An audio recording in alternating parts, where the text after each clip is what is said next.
Hey everyone! Welcome to another episode of Renton Reflex. With a title like Mom and Dad Save the World, one would think it's not all that marketable of a title. Given how the film itself had a limited theatrical run and ended up being a box office bomb, it kind of goes without saying. But does the box office performance justify the quality of the film's entertainment value? Well, before I can answer that, let me tell you how the story goes.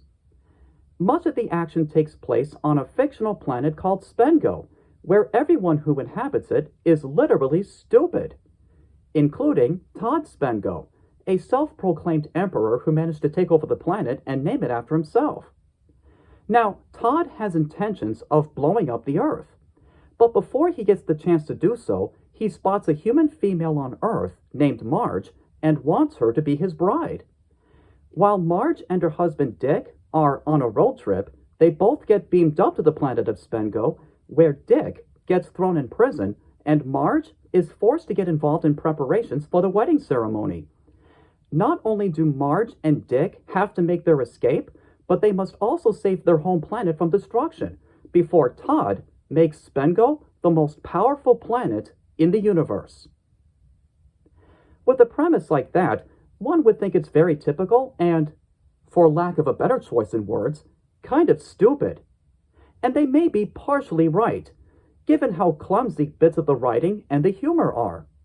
But the key thing about this movie has to do with the execution and delivery in terms of the visual scope and the storytelling. From a visual standpoint, I find it intriguing as to how the sets, makeup, and creature effects were designed, as well as how the lightning animation was pulled off in certain scenes. From a storytelling standpoint, I find it amusing for the fact that everyone on the planet of Spengo is stupid is used to the story's advantage, leading up to a few legitimately funny moments. It seems as though everyone on the cast and crew were at least having fun while making this movie, and that they managed to give it their all with the material that they had. Think of this movie kind of like the Mel Brooks film Spaceballs, only a little more kitschy. It might not have that sense of refinement or sophistication, but that's not the point of it. The point of it was to provide harmless, charismatic fun. So even though this movie failed at the box office, does it have enough entertainment value to make it worth watching? I would say yes. I would even say it's worthy of a recommendation because of the amount of camp value it brings. Find yourself a copy and see what you've been missing out on.